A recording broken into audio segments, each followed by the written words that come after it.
दो पढ़ने, कौन कौन से? एक एसी जनरेटर, जब तक टॉपिक पूरे बोलो मत, जल्दी कंप्लीट हो जाएंगे। AC generator and transformer, AC generator and transformer. देखो ये दोनों के दोनों डिवाइस है ना ईएमआई बेस्ड है। तो अब आप ये सोच रहे हो कि जब मैंने ईएमआई का चैप्टर पढ़ाया तो मैंने इनको ड्रॉप क्यों किया? क्यों किया drop? AC generator EMI based है, ईएमआई बेस्ड, और ये भी ईएमआई बेस्ड है। आप सोचो ये जनरेट कर रहा है इलेक्ट्रिसिटी को, इसका मतलब ये कैसी नेचर की इलेक्ट्रिसिटी जनरेट कर रहा है? एसी की। क्या तुमने पढ़ लिया एसी तो ऐसी होती है ई नॉट साइन ओमेगा टी जैसी। जब हम इसका फॉर्मुलेशन करेंगे तो वहां पे ये साइन ओमेगा टी जैसी चीजें यहाँ पे आएंगी। डन, इसलिए मैंने ड्रॉप कर दिया था। वहां भी पढ़ लेते कोई प्रॉब्लम नहीं थी, अब ज्यादा अंडरस्टैंडिंग आएगी। ट्रांसफॉर्मर क्या है? ये भी ईएमआई बेस्ड है। देखो यहाँ से एसी जनरेट किया, यहाँ से एसी जनरेट किया बेटा, यहाँ से ओए एसी जनरेट किया। अब ये देखो एसी में क्या अप डाउन आते हैं क्या नहीं आते हैं? वो चेंज होता रहता है। अब एसी में कई बार हाई वोल्टेज आ रही है, आपको हाई नहीं चाहिए, लो चाहिए। आपके पास लो आ रही है, लो नहीं, हाई चाहिए। स्टेबलाइजर देख लो, स्टेबलाइजर में भी यही होता है। डिम लाइट आ रही है, ये उसको मेंटेन करता है, उसको चेंज कर देता है। तो ट्रांसफॉर्मर ट्रांसफॉर्म करने वाला यानी कि चेंज करने वाला, किसको चेंज करेगा? Change AC, change AC. तो एक्चुअल में दोनों डिवाइसेस का काम क्या समझ में आ रहा है? ये एसी को जनरेट करता है, ये क्या करता है? एसी को चेंज करता है, हाई को लो, लो को हाई। और सिग्नल कितने हैं? दो, एक करंट और एक वोल्टेज। हाई करंट है लो करंट कर देगा, हाई वोल्टेज है लो वोल्टेज कर देगा, लो को हाई कर देगा। तो ये सारे काम इनसे कराने हैं। सबसे पहले एसी जनरेटर, ये मैंने ना भेज रखे, आप सुन लो। ये मैंने नोट्स भेज रखे ना इसके, ये लिखने की जरूरत नहीं है। उसमें एक छोटी सी मिस्टेक है, वो ठीक कर लेना बाद में, ठीक है ना? एसी जनरेटर क्या है? सबसे पहले इसका प्रिंसिपल लिखिए। प्रिंसिपल क्या होता है? Based on based on EMI, based on EMI, electromagnetic induction. कैसे लिखोगे? यहाँ पे क्या होता है, एक मैग्नेटिक मैग्नेटिक फील्ड के अंदर एक कॉइल को घुमाया जाता है। एक coil is rotated in the magnetic field, EMF is induced. EMF कब इंड्यूस होती है? जब फ्लक्स चेंज होता है, फ्लक्स चेंज होता है। Flux is changed by rotating a coil in external magnetic field, that is then उसके बाद प्रिंसिपल के बाद आप इसका डायग्राम समझिए पहले। देखो इस जनरेटर को ना बहुत सारी किताबें डायनमो लिखती है, डायनमो। डायनमो जनरेटर ही होता है। एक होता है एसी जनरेटर, एक होता है डीसी जनरेटर। पहले तो 10वीं में आ जाया करता था, अब 10वीं के सिलेबस में नहीं है। तो एसी जनरेटर डीसी जनरेटर जो है उनमें क्या अंतर होता है, ये देखिए। ये नॉर्थ पोल, ये साउथ पोल, मैग्नेटिक फील्ड। मैंने यहाँ पे एक कॉइल ली, इस कॉइल में देखो ध्यान से, इसका कंस्ट्रक्शन देख लो। यहाँ पे कार्बन ब्रशेज होती हैं सर्किट को कंप्लीट करने के लिए, और कोई काम नहीं इनका। ये कार्बन ब्रशेज, एक नीचे ले आओ, एक कार्बन ब्रश यहाँ है ये, और यहाँ पे इस तरीके से ना रिंग होती है, रिंग, इनको स्लिप रिंग्स बोलते हैं। और डीसी आएगा तो उसमें स्प्लिट आएंगी, स्प्लिट में आधी आधी होती है ऐसी ऐसी। यहाँ पे पूरी पूरी रिंग्स है, तो ये स्लिप रिंग है, स्लिप रिंग। अच्छा यहाँ पे भी इस तरीके से ये कॉइल घूमेगी, ये रिंग घूमेगी, और इस तरीके से बाहर एक हमने रेजिस्टेंस लगा दिया। रेजिस्टेंस मीनिंग क्या है इसका? ये कोई फैन हो सकता है, ये कोई बल्ब हो सकता है, ये सारे डिवाइसेस जितने यूज होते हैं ये रेजिस्टेंस होते हैं। हमेशा ध्यान रखना जो भी आप आउटपुट लेते हो, आउटपुट हमेशा एक लोड के अक्रॉस ली जाती है। अब ये लोड है, इसको लैंग्वेज में तुम्हारे क्वेश्चंस में लोड भी यूज करेगा। तो ये रेजिस्टेंस, एक्सटर्नल रेजिस्टेंस, इसका मतलब जितनी बिजली पैदा होगी वो सारी की सारी आउटपुट कहाँ दिखेगी? इसके अक्रॉस दिखेगी। ये बल्ब होगा तो जल जाएगा, बैटरी होगी तो एनर्जी स्टोर कर लेगी, है ना, पंखा होगा पंखा चल जाएगा। तो इससे हमें इसको क्या करना है, इसको घुमाना है, हम घुमा रहे हैं इसको, ये अपने आप नहीं घूम रहा है। इसका मतलब यहाँ पे सबसे बड़ा रोल किसका आएगा, फ्लेमिंग राइट हैंड रूल का।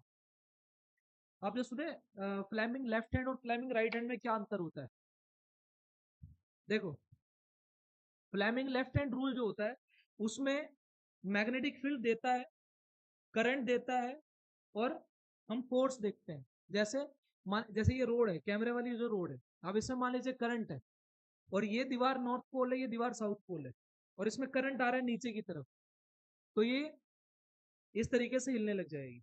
Meaning force on A current carrying conductor placed in a magnetic field. जब भी कोई current carrying conductor magnetic field में रखा जाएगा उस पर क्या लगती है, फोर्स। ये हम पढ़ चुके हैं।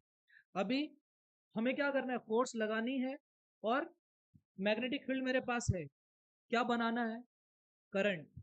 तो Fleming right hand rule current की डायरेक्शन देता है। इनमें देखो ये दोनों में मैग्नेटिक फील्ड, ये दोनों फोर्स, ये राइट हैंड में इंड्यूस्ड करंट, लेफ्ट हैंड में करंट, ये करंट है। इसमें ये भी दिया है, ये भी दिया है, ये निकलेगा। इसमें ये दिया है, ये दिया है, करंट की डायरेक्शन निकलेगी। मीनिंग समझ में आया। तो Fleming left hand rule force की डायरेक्शन देता है, Fleming right hand rule induce current की डायरेक्शन देता है। अब मैं एक बार इसको समझने के लिए, देखो ये कार्बन ब्रशेस है, इनका नाम मैंने दिया B1 B2 S1 S2 A B C D, copy देना है। ये देखो अब मेरे पास ना एक कॉइल ऐसे है, इसको मैं ना इतना कुछ लिखवाऊंगा नहीं इधर, मुझे सिंपली इसका मैथमेटिक्स सोल्व करना है। ये देखो आप इसको इसको मान लो, ये चीज मैंने ऐसे पकड़ी है, ये जो ऐसे थी ऐसे, ये मैंने ऐसे पकड़ ली, तो ये वाला एंड कितना है A, ये कौन है B, ये कौन है C, और ये कौन है D। अब मैं इसको देख रहा हूँ, इस वाले एज को, नॉर्थ का है इधर, या आप इसको छोड़ो, इसको मान लो ये नॉर्थ है, ये साउथ है, तो मैग्नेटिक फील्ड कहाँ से कहाँ है बोलना, नॉर्थ से साउथ। ये देखो ये फिंगर उधर जा रही है, नॉर्थ से साउथ। तुमने इसको कहाँ धक्का दिया, हम ऐसे धक्का दे रहे हैं, यूं, ये घूमेगी ना ऐसे, इस तरीके से घूमेगी। अब मैं इस एज को नीचे की तरफ धक्का दे रहा हूँ, ये देखना, ये करंट फोर्स कहाँ है, नीचे है ना, तो ये देखो करंट कहाँ आया, तो ए से बी आया, इसका मतलब करंट यहाँ से यहाँ जा रहा है, तो करंट यूं रोटेट कर रहा है। डन। अब देखो ये स्टार्टिंग की सिचुएशन है, अब ये ऐसे धक्का लगा और ये घूम घूम के ऐसे आ गई, ये आधा रोटेशन कर गई कि नहीं कर गई, कर गई। तो आधा रोटेशन करने के बाद अब देखते हैं क्या पूरा रोटेशन करने के लिए इसी एज को, क्या ये ए था ये बी था, उल्टा बोला, ये ए था ये क्या था बी, तो अब इसको ऊपर आना पड़ेगा कि नहीं पड़ेगा, तो पूरा रोटेशन तो तभी होगा जब ऐसा हो जाएगा। अब देखो पहले ये वाली एज यहाँ थी, तब ये नीचे जा रही थी, अब ये वाली एज यहाँ है, अब ये कहाँ आ रही है, ऊपर। ऊपर मतलब फोर्स कहाँ, ऊपर। ये देखो फोर्स ऊपर, मैग्नेटिक फील्ड उधर, करंट किधर, इधर। पहले करंट कहाँ से कहाँ जा रहा था, ए टू बी, फिर बी टू ए। इसका मतलब आधे रोटेशन के बाद करंट की डायरेक्शन चेंज हो रही है कि नहीं हो रही है, हो रही है। ये क्या है, एसी। करंट तो बन रहा है, लेकिन करंट की डायरेक्शन चेंज हो रही है after every half rotation, and that is representing that somewhere AC is being generated. तो जो करंट बन रहा है उसकी नेचर कैसी है, एसी है। बस ये चीज समझानी है। ये इस तरीके से घूमती रहेगी, और हर आधी रोटेशन के बाद करंट की डायरेक्शन चेंज होती रहेगी। अब इसको मैथमेटिकली हम इसको कैसे प्रूव करेंगे, देखिए कितने इधर ध्यान दे लेता, ध्यान नहीं है इधर। देखो मैंने क्या बोला, सबसे important point, after after every half rotation, after every half rotation direction of current changes, direction of current changes. Done. ये जो डायरेक्शन ऑफ करंट है, ये कौन सा करंट है भाई, इंड्यूस्ड करंट। बोलो इसकी डायरेक्शन कैसे दी, by Fleming Fleming right hand rule. ये किसकी डायरेक्शन देता है, इंड्यूस्ड करंट की, right hand rule, that is. ये इसकी थ्योरी है। मैंने थ्योरी लिखवाई नहीं है, पेपर में भी अब आनी बंद हो गई है, थ्योरी कोई नहीं पूछता। आपको समझ में आना चाहिए प्रिंसिपल किस पे काम करता है, इसकी वर्किंग में डायग्राम ऐसा होता है। अब देखो यहाँ पे क्या होता है, ये स्लिप रिंग्स हैं, ये कार्बन ब्रशेस हैं, ये लोड है, ये कॉयल है और ये एक्सटर्नल मैग्नेटिक फील्ड है। यहाँ पे क्या हो रहा है, इसका मैथमेटिक्स सोल्व करना है। अब देख लेंगे हमसे, लेट एन मान लिया number of turns in the coil, number of turns in the coil, meaning इस कॉयल में एक ही टर्न नहीं है, ये जो तुम्हें ऐसे नजर आ रही है ऐसी ऐसी बहुत सारी टर्न्स हैं। तो मैंने मान लिया कितनी टर्न्स है, एन टर्न्स है। उसके बाद मैंने मान लिया इसका एरिया कितना है, एरिया ऑफ कॉयल, या फिर ऐसे लिखो area of each turn off the coil, her turn का एरिया कितना है, ए। उसके बाद मैग्नेटिक फील्ड कौन है, जो हमने बाहर से दी, यानी कि external external magnetic field intensity, magnetic field intensity. Done. अब सिर्फ ये बताओ, क्या यहाँ पे क्या चेंज हो रहा है जिसकी वजह से फ्लक्स चेंज हो रहा है, थीटा। ये ऐसे थी, ये ऐसे घूमी, इसका एरिया वेक्टर यहाँ आ गया, फिर यहाँ आ गया, फिर यहाँ आ गया, फिर यहाँ आ गया, यहाँ आ गया। इसका मतलब एरिया वेक्टर का बी के साथ एंगल चेंज हो रहा है। तुम्हारा फ्लक्स क्या, जो फ्लक्स होता है फ्लक्स, ये क्या होता है, बी ए कॉस थीटा। क्या ये तो एक टर्न का होता है, एन टर्न्स का करने के लिए यहाँ एन आ जाएगा, नंबर ऑफ टर्न्स एन है। डन। लेकिन जो ये थीटा है, ये थीटा ये कितना होता है, ओमेगा टी। डिस्प्लेसमेंट क्या होती है, यही होती है ना, यही आती है। अब लीनियर में ऐसा होता है, जब चीजें घूमती हैं तो यही एस थीटा बन जाता है, वी ओमेगा बन जाता है ओमेगा टी। इसका मतलब थीटा कौन होता है, ओमेगा टी होता है। ये लो, तो एन बी ए कॉस ओमेगा टी, ये फाई आ गया कि नहीं आ गया। तुम्हें क्या निकालना है, तुम्हें निकालना है कि कितना ईएमएफ इंड्यूस हुआ, ये जनरेट कर रहा है ना, जनरेटर है, इंड्यूस कर रहा है, तो यहाँ पे फाई निकालना है। ये निकल गया, क्या ये चेंज हो रहा है टाइम के साथ, हो रहा है। तो ये एनबीए सारा कांस्टेंट, फैराडे का लो, पहला स्टेप ये रहा, पूरा चैप्टर इन्हीं पे चला है। पहले फाई निकाला, दूसरा ई निकाला, minus d phi by d t. कर सकते हो, क्या आएगा बाहर, माइनस एनबीए बाहर आ गया, कोस का डिफ्रेंसिएशन माइनस साइन, साथ में ओमेगा भी आएगा, ओमेगा टी का ओमेगा आएगा, यहाँ पे ओमेगा आ गया, साइन ओमेगा टी माइनस इसको प्लस करते हैं। क्लियर, आया समझ, N B A omega sine omega T. अभी आप क्या बोल रहे थे कि एसी तो ऐसी ऐसी होती है, देखना साइन ओमेगा टी की जगह साइन ओमेगा टी आ गया, जो बाकी बचेगा वो क्या है, ई नॉट। ई नॉट कौन होता है, peak value, maximum value. NCERT का क्वेश्चन, ये एनसीईआरटी का क्वेश्चन है। क्या ई की वैल्यू कितनी आ गई, N B A omega sine omega t. Done, ये हो गया। मुझे बताइए इसकी पीक वैल्यू, ये ई नॉट रखा हमने, ये ई नॉट है, ये कौन है, पीक वैल्यू। सही है। इसको अगर आप समझना चाहो, ये मैं आपको पहले भी पढ़ा चुका हूँ ईएमआई के चैप्टर में, अगर ई मैक्सिमम चाहिए, इसका मतलब साइन ओमेगा टी मैक्सिमम चाहिए। साइन ओमेगा टी मैक्सिमम कितना होता है, 1। तो यहाँ से जो टी आएगा वो t/4 आ जाएगा। कैसे आया, ओमेगा की वैल्यू क्या भर दो, 2π/t। 2π/t किसके बराबर आ जाएगा, π/1 कहाँ होता है, 90 पे, π/2 पे, यहाँ से सोल्व करोगे ये आ जाएगा, तो t/4 आ गया। सही है। इसका मतलब अगर मैं इसका ग्राफ बना के देखूं, ई का और टी का, तो ये ग्राफ ऐसा आएगा ना, ये ग्राफ ऐसा आ रहा है, मीनिंग ये क्या है, t equals to t/4। t/4 पे पीक वैल्यू आ रही है, कितनी आ रही है, ई नॉट कितनी है, N B A omega, that is a maximum voltage जो ये एसी जनरेटर जनरेट करेगा। सिंपल है। उसके बाद ये हो गया। यहाँ पे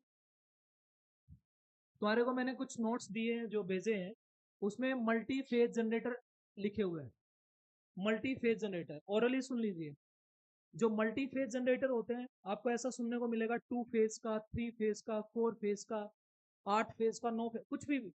मेनली क्या दिखते हैं, 2 फेज एंड 3 फेज। हमारे इंडिया में कौन से यूज होते हैं, 3 phase.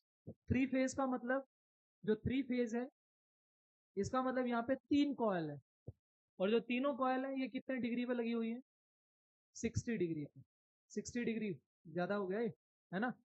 3 coils aligned at 60 degree. Meaning क्या हुआ? 60 डिग्री का फेज डिफरेंस आ रहा है इनमें। तो ये फेज जैसे यहाँ पे है, अभी एक कॉयल है, अभी यहाँ पे 3 कॉल आएंगे, 3 फेज। ये जो 3 फेज का जनरेटर होता है इसकी आउटपुट बहुत हाई होती है, आउटपुट हाई होती है।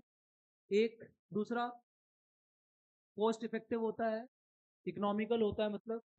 तीसरा इसके अंदर एक चीज और होती है, आउटपुट हाई है, कॉस्ट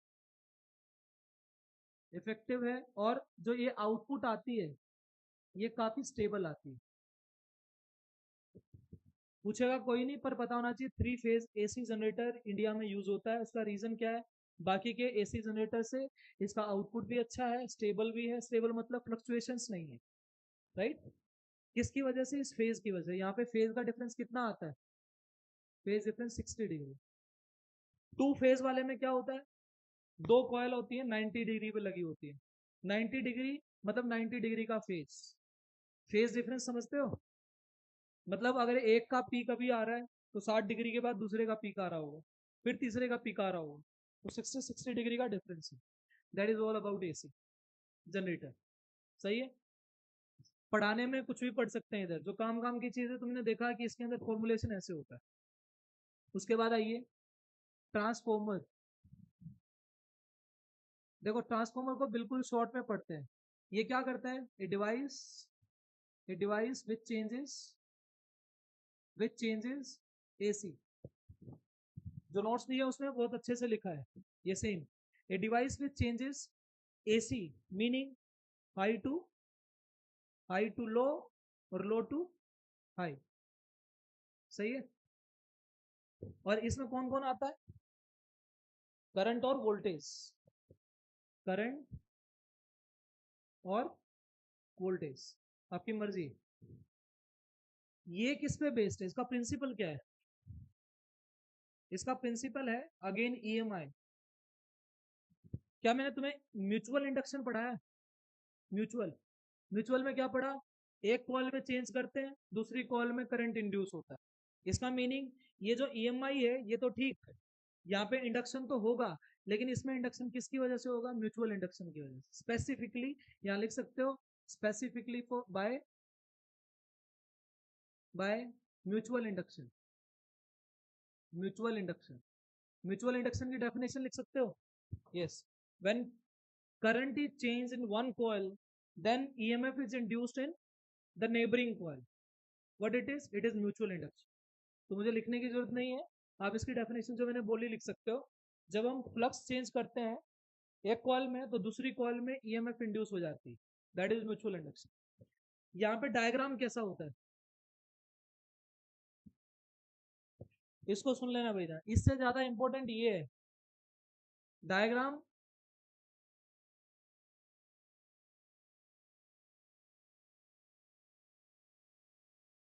हम कुछ इस तरीके से बनाते हैं। ये जो मैंने डार्क किया ये लेमिनेशन है, इसके ऊपर लेमिनेट कर रखा है। ये कौन है? आयरन, सॉफ्ट आयरन कोर जिसको ऊपर हमने लेमिनेट किया। और ये मैंने आपको ईएमआई जब पढ़ाया तो शायद एक किसी पॉइंट पे एडी करंट्स का डिस्कशन आया था। एडी का मैंने कहा था कि अभी हमने एडी पढ़े नहीं है। जो एडी करंट्स होते हैं वो एक्चुअल में लॉस ही करते हैं, लेकिन उसकी एप्लीकेशंस भी बहुत ज्यादा है। और मैंने आपको एग्जांपल दिया था मेट्रो ट्रेन के ब्रेक्स का, दिया था। हमने कहा था कि एडी करंट्स ब्रेक्स लगाते हैं। मेट्रो ट्रेन में क्या होता है? मेट्रो ट्रेन एक इलेक्ट्रिक ट्रेन है, उसमें जो ब्रेक होते हैं तुम्हारे नॉर्मल गाड़ियों वाले या नॉर्मल ट्रेन वाले ब्रेक नहीं होते। अगर पहिया ऐसे घूम रहा है, वो क्या कर रहा है? जो पहिया घूम रहा है वो एक कॉयल है, वो कॉयल, वहां मैग्नेट्स होते हैं, तो वो कॉयल मैग्नेट में घूम रही है, मैग्नेट के बीच में, मैग्नेटिक फील्ड में। जब आप ब्रेक अप्लाई करते हो उस वक्त आप क्या चेंज करते हो? उसका मोशन। और अगर मोशन चेंज करोगे तो फ्लक्स चेंज हो जाएगा, फ्लक्स चेंज होगा। और फ्लक्स चेंज होगा, क्या वो कॉयल चाहती है फ्लक्स चेंज हो? नहीं चाहती, तो क्या करेगी, उस चीज को अपोज करने के लिए उसमें एडी करंट्स बना देती है। अगर पहिया इधर घूम रहा है तो एडी करंट्स यूं चलने लग जाते हैं। इसका मतलब कुछ ऐसा अपोजिंग आ गया, कोई चीज ऐसे घूम रही थी और उसमें तुमने कुछ ऐसे घुमा दिया, तो वो धीरे धीरे धीरे आके रुक जाते हैं। तो एडी करंट्स की एप्लीकेशन भी बहुत है, लेकिन एडी करंट्स बेसिकली लॉस करते हैं। कैसे? By heating. आप देखो, जब भी एडी करंट्स कहीं प्रोड्यूस होते हैं, उसकी लाइफ, जैसे इसमें हर एक में एडी करंट्स, कोई भी आप इलेक्ट्रिकल डिवाइस में देखो उसमें एडी करंट्स बनते नजर आएंगे। सर्कुलेटिंग करंट्स इंड्यूस करंट जो कि हीट प्रोड्यूस करके एनर्जी का लॉस कर रहा है। तो मुझे ऐसे वाले डिवाइस में, ट्रांसफॉर्मर में, एडी करंट्स को बनने नहीं देना, मतलब मुझे एनर्जी का लॉस कम करना है। तो इसलिए लैमिनेटेड सॉफ्ट आयरन कोर ली जाती है। अलग से कॉन्सेप्चुअल क्वेश्चन बनते हैं कि why laminated soft iron core is used in the transformer. अभी लिखवाता हूँ। देखो यहाँ पे क्या होता है, एक कॉल यहाँ होती है ऐसे, ये देखो यहाँ स्टार्टिंग में हमने एसी वोल्टेज को सप्लाई किया, ये इनपुट है। इनपुट मतलब तुम क्या कह रहे थे, मुझे किसको चेंज करना है, एसी को। तुम ऐसा मान के चल रहे हो, मान लीजिए एसी हाई है, अभी हाई वोल्टेज आ रही है, तुम्हें इसको लो करना है तो वो कर देगा। लो को हाई करना है, ये कर देगा। तो अभी हमने प्राइमरी कॉइल लगाई है, ये कौन है, प्राइमरी कॉइल। ये कौन है, सेकेंडरी कॉइल। ये देखो, फिर से मैंने क्या लगाया इधर, रेजिस्टेंस लगाया। 10 मिनट का टॉपिक है मैक्सिमम। क्या है ये, सेकेंडरी कॉइल। सेकेंडरी कॉइल, ये है रेजिस्टेंस, इसको हमने क्या बोला, लोड। इसका मतलब आउटपुट कहाँ लेनी है, यहाँ लेनी है। इनपुट यहाँ दी, बोलो इनपुट किसको फीड की, प्राइमरी को। आउटपुट किसके अक्रॉस आई, सेकेंडरी में। सेकेंडरी में भी किसके अक्रॉस, आर के अक्रॉस। सही है। तो ये इसका मेन डायग्राम होता है, जिसमें आप यहाँ से चेंज देते हो, इसमें म्यूचुअल इंडक्शन हो जाता है। दिख रहा है, म्यूचुअल इंडक्शन किसमें होता है, दो कॉइल में। आप करंट इसमें चेंज कर रहे हो, इसमें म्यूचुअल इंडक्शन की वजह से ईएमएफ इंड्यूस हो और नई वोल्टेज यहाँ आ जाएगी। बात समझ में आ गई। तो एक्चुअल डायग्राम इसका ये होता है। ये सॉफ्ट लैमिनेटेड आयरन कोर होती है, लैमिनेटेड आयरन कोर। देखो यहाँ पे दो तीन चीजें समझा रहा हूँ, इसका वर्किंग कैसे होता है। जैसे इसका वर्किंग मैंने समझाया आपको कि फ्लेमिंग राइट हैंड रूल से मैं, बेटा इसमें कॉन्सेप्ट नंबर 1, कुछ चीजें समझ लो इसमें। इसमें क्या है, ये देखो, अगर मैं यहाँ से, ये प्राइमरी कॉल को दे रहे हैं इनपुट, इनपुट को दिखाना है ईपी से। प्राइमरी कॉल में कौन सा करंट चलेगा, आईपी। सेकेंडरी कॉल में कौन सा करंट चलेगा, आईएस। इसमें वोल्टेज कितनी आएगी, ईएस। सही है। क्या तुम्हें ऐसा लग रहा है इसमें बहुत सारी टर्न्स है, इसमें इसमें भी बहुत सारी टर्न्स है। इसमें मान लीजिए नंबर ऑफ टर्न्स एनपी है और इसमें नंबर ऑफ टर्न्स एनएस। लिखने की जरूरत नहीं है। वोल्टेज कितनी है, ईपी। बोलो ईपी कौन है, इनपुट है क्या आउटपुट है, इनपुट है। इनपुट कहाँ चल रहा है, प्राइमरी कॉल में। प्राइमरी कॉल में कौन सा करंट है, तो ये इनपुट करंट है। सेकेंडरी कॉल में कौन सा करंट है, आईएस। सेकेंडरी से रिलेटेड जो कुछ भी हो वो कौन है, आउटपुट। यहाँ आ गया ईएस, इसकी वोल्टेज जो हमें मिली। एनएस क्या है, नंबर ऑफ टर्न्स। सिंपल। अब यहाँ पे क्या किया, जब हमने इस सोर्स की हेल्प से इसको एसी दिया, मतलब मैंने क्या दी, एनर्जी।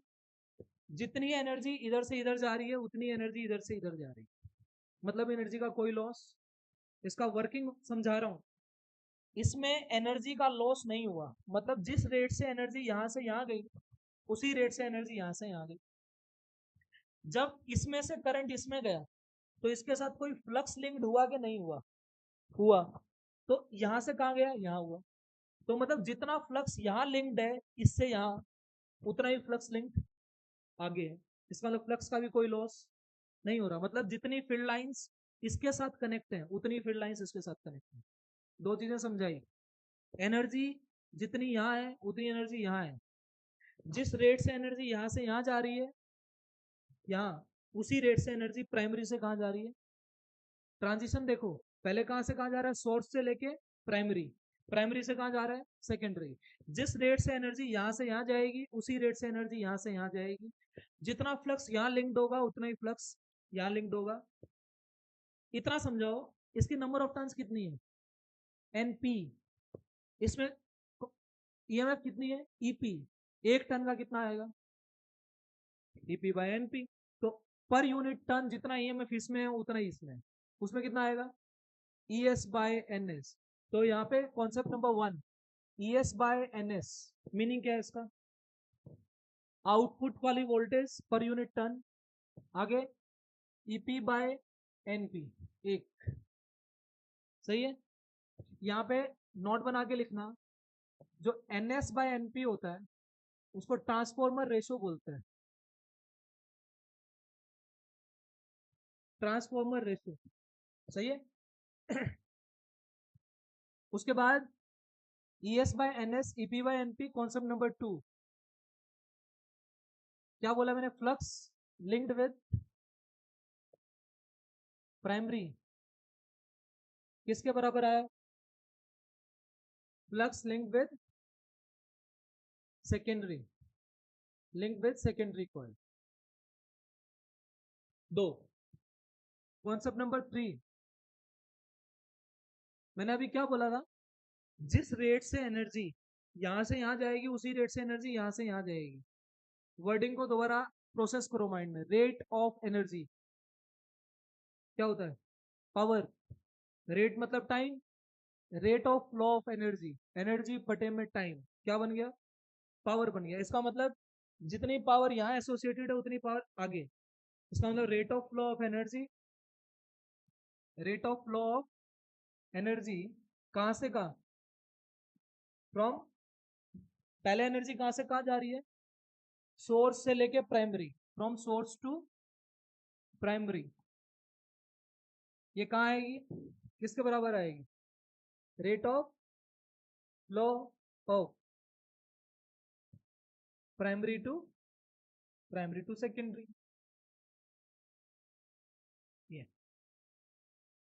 ये दोनों डिब्बे, ये और ये, बताना इसकी पावर कैसे लिखूं। बोलो, पावर का फॉर्मूला क्या होता है, V इंटू, ये किसकी है, प्राइमरी से, प्राइमरी में कौन सी वोल्टेज है, ईपी, करंट कितना है, आईपी, तो इसका मतलब EP into IP, ES into IS. Done, easy है ना, V इंटू आई लगाना है, EP into IP, ES into IS. Next concept number 4, concept number 4 क्या आएगा, एफिशिएंसी। क्या हो गया, एफिशिएंसी। एफिशिएंसी क्या होती है बेटा, इधर इधर डिस्टर्ब नहीं, कोई भी डिवाइस होता है उस डिवाइस की क्या होती है, एफिशिएंसी। और जब जब पावर आई है ना, पावर, तब तब ये चीजें तो समझ में आती हैं। कोई भी मशीन होती है, मशीन की एफिशिएंसी होती है, तो ये क्या आएगी, eta, efficiency, efficiency, output power by में इनपुट पावर, दैट इज, सही है। मुझे बताओ आउटपुट पावर कितनी है, E S into I S, input power कितनी है, ईपी इंटू आई पी। इन चार के अलावा कुछ नहीं लगता इस पूरे टॉपिक में न्यूमेरिकल्स में। पेपर में 1 कैसे आएगी, इसके हिसाब से 1 आएगी। लेकिन अगर मान लो पेपर में देखो, ये जो कह रहा है, ये कह रहा है sir rate of flow of energy यहाँ से यहाँ और यहाँ से यहाँ, तो सेम है दोनों, तो ये कट जाएंगी, तो 1 आ जाएगा। 1 आ जाएगा मतलब एफिशिएंसी क्या हो जाएगी, 100% हो जाएगी। जितना इनपुट दिया उतना ही क्या आ गया, पर ऐसा प्रैक्टिकली पॉसिबल नहीं है। तुम्हारे पेपर में क्या देगा, बोलेगा एक ट्रांसफॉर्मर है, उसकी एफिशिएंसी 90% है, 95% है, 80% है, इसका मतलब उसमें कुछ ना कुछ लॉस होंगे, और अकॉर्डिंगली ये सारी चीजें सोल्व कराएगा। अब देखो, यहां से ये EP into I P, E S by I S, E S into I S, यहां से निकालना एक बार, E S by E P कितना आएगा, I P by I S, और ये जो ईपी बाय आईएस है, ईएस बाय ईपी है, क्या ये यहां से निकल सकता है? क्या आएगा इधर? ES, ES by EP, NS by NP, तो यहाँ पे क्या आएगा? NS by NP equals to IP by NS. क्या लिखूं यहाँ पे? IP into NP, IS into, तो ये डिब्बा भी काम आ सकता है। अलग से देगा तुम्हारे को ये कि प्राइमरी में इतनी टर्न्स है, सेकेंडरी में इतनी टर्न्स है, प्राइमरी में इतना करंट चल रहा है, आउटपुट में इतना करंट चल रहा है। अब बात आती है आईएस की। आईएस, आईएस कैसे निकलता है? ये देखो, ये कौन है? Output current. आउटपुट करंट क्या होता है? वोल्टेज बाय में resistance. I equals to V by R, तो E S by R, E S by R. Done. ऐसे ही अगर मेरे को पी आउटपुट निकालनी हो तो वो E S into I S है कि नहीं? आई एस की वैल्यू, तो पी आउटपुट कैसे आ जाएगी? E S square by R, that is all about power out. सही है। अब ट्रांसफॉर्मर रेशियो क्या है इधर? के, इसको के से दिखाते हैं बेटा। N S by N P के होता है। मीनिंग देखो, ये मैंने जो लिखा है इसको मैं के लिख सकता हूँ कि नहीं लिख सकता हूँ? के, ये आ गया के, तो यहां से आई पी कितना आएगा? के इंटू आई एस, या फिर आई एस लिख सकते हो क्या? आई पी बाय में के। ये देखो, क्या तुम्हें इससे ऐसा लग रहा है कि ये घट भी सकता है, बढ़ भी सकता है, डिपेंडिंग ऑन के? ये आ गया last point, step up, step down, step down transformer. सही है बेटा। स्टेप अप में क्या होता है, नाम से समझ में आ रहा है कि हम इनपुट देंगे, उसको अप कर देगा, उसको बढ़ा देगा, हाई कर देगा। तो इसमें जो डायग्राम है तुमने ये बनाया था, ये म्यूचुअल इंडक्शन का साइन होता है, और सेकेंडरी कॉल यहाँ थी। क्या करेंगे, इसके अंदर टर्न्स ज्यादा कर देंगे। तो पेपर में मान लो तुम्हें एनएस दे दिया 2000 और एनपी दे दिया 200, तो किसकी टर्न्स ज्यादा है? सेकेंडरी की, सेकेंडरी की टर्न ज्यादा है। तो ये स्टेप अप है, मतलब ये वोल्टेज को बढ़ा देगा। मतलब अगर पीछे से 20 वोल्ट आ रही है, क्या पता उसको 200 कर दे। समझ रहे हो? या फिर आपको अलग से लिख के देगा कि एक स्टेप अप ट्रांसफॉर्मर है, उसने क्या किया, एक 220 वोल्ट वाली वोल्टेज को 220 से 2000 बना दिया। तो पहचान क्या है इसमें? जो एनएस है, एनएस वो एनपी से ज्यादा है कि नहीं है? ज्यादा है। एनएस एनपी से ज्यादा है, तो ईएस ईपी से ज्यादा है ना। ईपी कौन थी? इनपुट। आउटपुट में कौन आता है? ईपी आता है, ईएस आता है, ईएस। इसका मतलब ईएस क्या है? ईपी से ज्यादा। इसको स्टेप अप बोलते हैं। स्टेप डाउन में क्या होगा इसका उल्टा? नंबर ऑफ टर्न्स किस में ज्यादा हो जाएंगी? प्राइमरी में, है ना। दूसरा क्या है? Step down. तो हम इसमें टर्न्स ज्यादा कर देंगे म्यूचुअल इंडक्शन, और इसमें कम। तो यहाँ पे एनपी ज्यादा है एनएस से, इसलिए ईपी क्या होगा? ईपी ज्यादा होगा ईएस से। मतलब ये इनपुट नहीं है, ये कौन है? तो आउटपुट कम हो गया क्या नहीं हो गया? हो गया। तो ये स्टेप डाउन होता है, स्टेप डाउन। ये यूज करना, कर लोगे तो मोस्ट ऑफ द चीजें इनसे हैंडल हो जाती है। एक फॉर्मूला और निकलता है यहाँ से, बता देता हूँ, तुम्हारे नोट्स में मैंने डाल रखा है। यहाँ से आईपी निकालो एक बार पहले, यहाँ से आईपी निकालना, E S I S by EP, है ना। ईपी, ये जो आई एस था ये क्या था? E S by R. E S की वैल्यू करो यहाँ से, ई एस कितना आया था वहां से? ये ईपी बाय एनपी है ना। तो ई एस यहाँ से कितना आएगा? N S by NP, N S by NP into EP into I S, ऐसा आया, डिवाइडेड बाय में ईपी। ठीक है, तो यहाँ से नहीं, मुझे जो रिजल्ट निकालना है आईपी, वो ईपी ऊपर रखना है मुझे।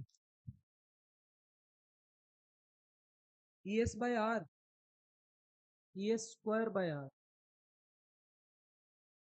यहाँ क्या किया है, ES इंटू IS जो है, इस IS को ES बाय आर किया और इसको ईपी रखा। सही है। ये ES स्क्वायर बाय में आर बाय में ईपी हो गया। सही है। मुझे ईपी ऊपर रखना है भाई। क्या आएगा, कैसे रखेंगे? ES स्क्वायर की वैल्यू कितनी आ गई, ये कितना आ गया ES की value, EP NS by NP इस पूरे का स्क्वायर, है ना। बाय में क्या चल रहा है, आर चल रहा है और ईपी चल रहा है। देख लो, मैंने ES स्क्वायर भर दिया और ये भर दिया। यहाँ पे जो आईपी आएगा, क्या ऊपर एक ईपी बचेगा, ऊपर एक ईपी बचा, ईपी डिवाइडेड बाय नीचे कौन है, आर और, हाँ जी, ये NS का स्क्वायर है ना, ये NP का स्क्वायर, तो मैं इसको उल्टा लिख देता हूँ, NP का स्क्वायर बाय में NS का स्क्वायर, सिंपल। सही है। ये देखो ना, ऊपर है NS का स्क्वायर बाय NP का स्क्वायर, मैंने NS का स्क्वायर नीचे लिख दिया, ऊपर ले जाओगे वैसा ही बन जाएगा। आईपी का फॉर्मूला जैसे IS का फॉर्मूला ES बाय आर है, आईपी का फॉर्मूला क्या बनेगा, हाँ, तो ये जो ईपी है ना, और ये नीचे वाली टर्म है, ये नीचे वाली टर्म पूरी कौन है, आर इक्विवेलेंट। क्या है ये, तो आर इक्विवेलेंट ट्रांसफॉर्मर का टोटल आर इक्विवेलेंट ऐसे आ जाएगा। तो ये आईपी आर इक्विवेलेंट कितना आया, आर इक्विवेलेंट कितना आया, आर, वेट, ये एनपी बाय एनएस है, एनएस बाय एनपी क्या होता है, के, तो ये बाय के स्क्वायर नहीं हो गया। तो अगर तुम्हें आर दे रखा है, आर कौन था, आर जो आउटपुट में लगा था, तो इसका आर इक्विवेलेंट बाय के स्क्वायर करके नहीं आ जाएगा। तो एक रिलेशन ये होता है। आई थिंक मैंने कुछ नहीं छोड़ा, आप जितने मर्जी सवाल देखो, आपको ये सारी चीजें नजर आएंगी। देखो यहाँ पे मैंने आई लिखा, V बाय आर करके लिखा, अगर आई एस वाला है तो ई बी एस वाला है, और यहाँ पे आउटपुट है तो ई एस आई एस है, इनपुट है EP into I P. So that is all about transformer. सही है, ये ट्रांसफॉर्मर होता है। अच्छा, एक चीज इसमें, तुम्हारे जो मैंने नोट्स भेज रखे हैं उसमें लॉसेस लिख रखे हैं, लॉसेस। एक होता है सबसे पहले हिस्टेरिसिस लॉस, मैंने कोई हिस्टेरिसिस कर्व बताई थी, वो डक बनाई थी, है ना, उसमें चिड़िया, तो उसमें हमने क्या कहा था, उसका एरिया क्या देता है, एनर्जी का लॉस। बेटा ये ना अभी ईडी जो है ना खत्म हो रही है, और सबसे बड़ा टास्क है इसको रिवाइज करते रहना दिसंबर तक। ये भूल गए ना फिर ट्वेल्थ नहीं आती, आगे ट्वेल्थ कुछ है ही नहीं। ईडी के, ईडी से आगे ट्वेल्थ में ज्यादा कुछ भी नहीं है डिफिकल्ट, इवन ऑप्टिक्स भी डिफिकल्ट नहीं है, बोलने बोलने में आती है डिफिकल्ट। समझ गए। तो यहाँ पे क्या है, ये मेन ईडी में सबसे बड़ी प्रॉब्लम आती है बच्चों को। ये चैप्टर तुम्हारे सारे हो गए, अब आराम से इनको उठाओ, कनेक्शन बनाओ एंड चीजें हैंडल करो। ट्रांसफॉर्मर में रेशो बहुत सारे तरीके के होते हैं, सुन लो। पहला, सबसे पहले आता है आयरन का लॉस। अगर किसी भी डिवाइस में आयरन है और उसमें करंट चलेगा, तो ऑब्वियसली उसमें हीट बनेगी कि नहीं बनेगी, तो हीट लॉस हो गया। फिर ये जो वाइंडिंग्स होती हैं, ये कॉपर की वाइंडिंग्स होती हैं, तो कॉपर की वाइंडिंग्स में कॉपर का लॉस हो जाता है, तो iron loss, copper loss. Hysteresis loss मतलब एनर्जी का लॉस, जो हिस्टैरिसीस कर्व बनती है, ये मैग्नेटाइज होती है जो। तीन, मैग्नेटोस्ट्रिक्शन लॉस। किसी के पास फाइल है, किसी को वो फाइल है जो मैंने भेजी थी, ग्रुप में से निकाल के देना।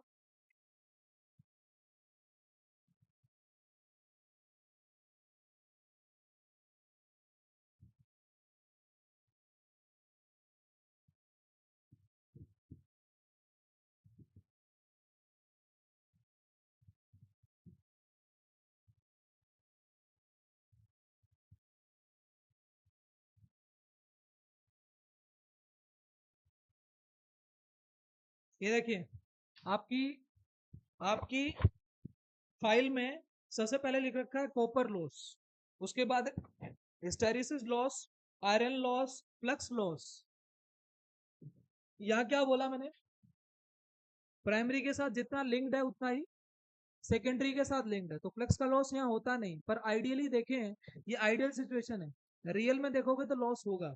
तो फ्लक्स का लॉस होता है, एक होता है मैग्नेटाइजेशन लॉस, मैग्नेटोस्ट्रिक्शन लॉस, ये एम्स में क्वेश्चन आया था। मैग्नेटोस्ट्रिक्शन लॉस क्या होता है? मैग्नेटोस्ट्रिक्शन साउंड, साउंड कौन सी साउंड? Humming sound.